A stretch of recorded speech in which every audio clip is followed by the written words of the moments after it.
ও দুনিয়ার মুসলমান, তুমি আমি কত গুনাহ করেছি, তার কোনো খবর নাই। এই চোখ দিয়ে কত গুনাহ করেছে, হাত দিয়ে কত গুনাহ করেছে, পা দিয়ে কোনো কত গুনাহ থেকে পালিয়েছে। দুনিয়ার মুসলমান, তুমি তোমার মৃত্যুর জন্য ভয় পাই না। যখন আমরা এরকম গুনাহ করতে করতে আমাদের শরীরটা কালো করে ফেলেছে বাবা, এত কালো করে ফেলেছে, এত কালো করে ফেলেছে। আর আজরাইল যখন গুনাহের সামনে আজরাইল হাজির, আজরাইল এক হাত থেকে পৃথিবীর পূর্ব প্রান্তে, আর এক হাত থেকে পৃথিবীর পশ্চিম প্রান্তে, আর তার দুটি থাকবে জমিনে, আর মাথাটা থাকবে সাত আসমানের উপরে। আজরাইল আরো চলতে বড়, আর বাবার বড় তাদের দিয়ে তাকে থাকবে। আজরাইল এত ভয়ঙ্কর চেহারা থেকে তাকে থাকবে, যখন তার 360 মাকামের ভিতরে তার রোগটা ওড়াতে থাকবে। আজরাইল সালাম তার ঠোঁটের ভিতরে এত জোরে থাবা মারবে, তার পরিবার রাত টাচ টাচ করে ছেড়ে যাবে।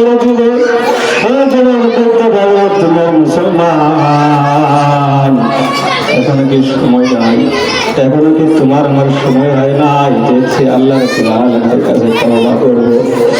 এখনো কি সময় হয় না তোমার আমার নামাজ পড়ার জন্য? এখনো কি সময় হয় না তুমি আমি নামাজ পড়বো, মসজিদে গিয়ে নামাজ পড়বো, না বেদের দোয়া নিবে, মরদের দোয়া নিবে? এভাবে চলতে চলতে চলে যখন তোমাকে আমার লাভ হয়ে যাবে, এদিকে দামি বাড়ি দামি গাড়ি, মৃত্যুর পরে তোমার দামি বিছানাও থাকবে না, দামি গাড়িও থাকবে না, দামি বাড়িও থাকবে না। এরপরে যখন তুমি মৃত্যুবরণ করবা, তোমাকে তোমার সন্তান পর্যন্ত সেখান থেকে তোমাকে টেনে টেনে নামিয়ে যখন বাড়িতে চাকায় বিছানো হবে, তোমাকে শোয়া দেবে।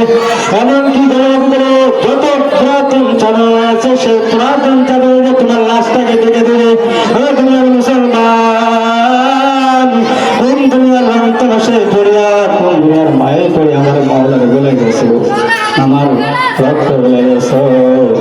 এদিকে যখন তোমার লাশটাকে এভাবে টাকায় ঢেকে রাখবে, এদিকে তোমার আদরের সন্তান পরিবার থেকে সন্তান চিল্লা চিল্লা কান্না করে বাবা উঠো,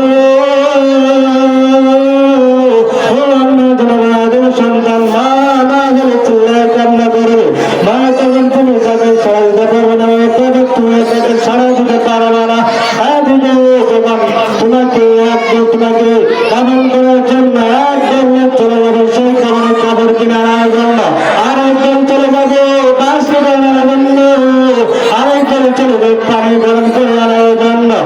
দুনিয়ার মুসলমান, এদিকে যখন সব দিনে দিনে কমপ্লিট করে যাবে, কমপ্লিট করার পরে যখন তোমাকে নিয়ে বাগানের কোনায় কাপড়ের আড়ালের ভিতরে গিয়ে তোমার লাশটাকে ধরবে। আস্তে আস্তে চলতে চলতে তোমার দুনিয়ার জিন্দগি আস্তে আস্তে এক একটা সেকেন্ড চলে যাবে, এক একটা সেকেন্ড কমে যাবে। তুমি যেতে যেতে যখন তোমাকে জানাজা কমপ্লিট করাবে, 3টা সাদা কাপড়ের মাধ্যমে কাপড় তোমাকে প্যাকেট করে যাবে। প্যাকেট করে যখন তোমার মাথার ভিতরে একটা বান দেবে, কলের মাথার ভিতরে একটা বান দেবে, আবার পায়ের ভিতরে একটা বান দেবে। আর এদিকে সন্তান, তোমার সন্তান, তোমার আদর সন্তান বলে পিতার সন্তান চিল্লে চিল্লে কান্না করবে, বাবা ওঠো,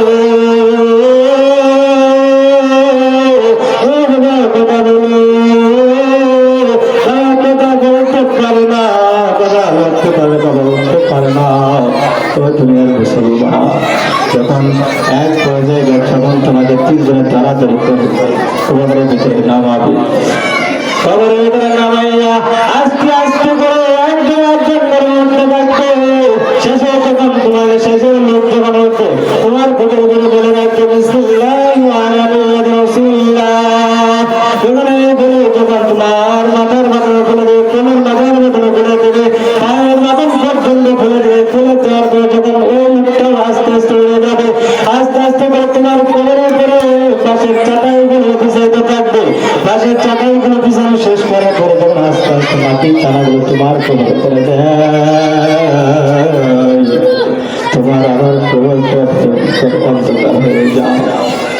তোমার আমার কবর অনেক অন্ধকার হয়ে যাবে, সবাই ঘরে গিয়ে বাতি জ্বালাবে, তোমার আমার ঘরের ভিতরে কেউ বাতি দিবে না। দুনিয়ার মুসলমান, কোন দুনিয়ার অবশ্যই করে আমার মাওলের খুঁজি ভুলে গেছো। এবার একটু নিজের মনটাকে মিলাও, এমন একটা সময় তো তোমার আমার আসতে পারে। কিসের বাদল করো, কিসের বাদল করো, কিসের শক্তির বাদল করো, তোমার থেকে শক্তিশালী ছিল ফেরাউন, ফেরাউনকে টিকতে পারে নাই। ও দুনিয়ার যুবক, তুমি কেমনে টিকবে, তুমি কিভাবে ভাবে তুমি টিকে থাকবা? তুমি যতই নির্যাতন করো, তুমি যতই শক্তিশালী হও না কেন, তোমার কাছে আজরাইল আসবে, আমার কাছে আজরাইল আসবে। আর এদিকে কবর তুলে চলে গাইতে বলে আনা বাইতুত তুরাব, আনা বাইতুল জুলমান, বাইতুল ওয়াহদা। আমি কবর অনেক অন্ধকার ঘর, আমি কবর ভয়ঙ্কর ঘর, আমি কবর পোকামাকড়ের ঘর, আমি কবর ভয়ঙ্কর অন্ধকার ঘর। আমার কাছে কোনো সাথী নাই, কোনো পাতি নাই রে যুবক। ওই কবর বলে তুমি বান্দা যদি আমার কাছে ভালো আমল করো, তুমি কবরে আসতে পারো। তুমি যদি বান্দা আমার কাছে ভালো আমল করে আসতে পারো, তাহলে আমি কবর তোমার জন্য প্রশস্ত হয়ে যাবো। আর যদি তুমি কবর করে যদি ভালো আমল করে যদি আসতে না পারো, আমি কবর চোখের সাইডের মাঝে আগত চাপ মারবো, এক পাগল আর অপর পাগল ঢুকে যাবে, এক পাগল আর অপর পাগল ঢুকে যাবে। ও দুনিয়ার মুসলমান, এখনো সময় আছে, তওবা করুন, সাচ্চা দিলে তওবা করুন, আল্লাহর কাছে নাফস আল্লাহ।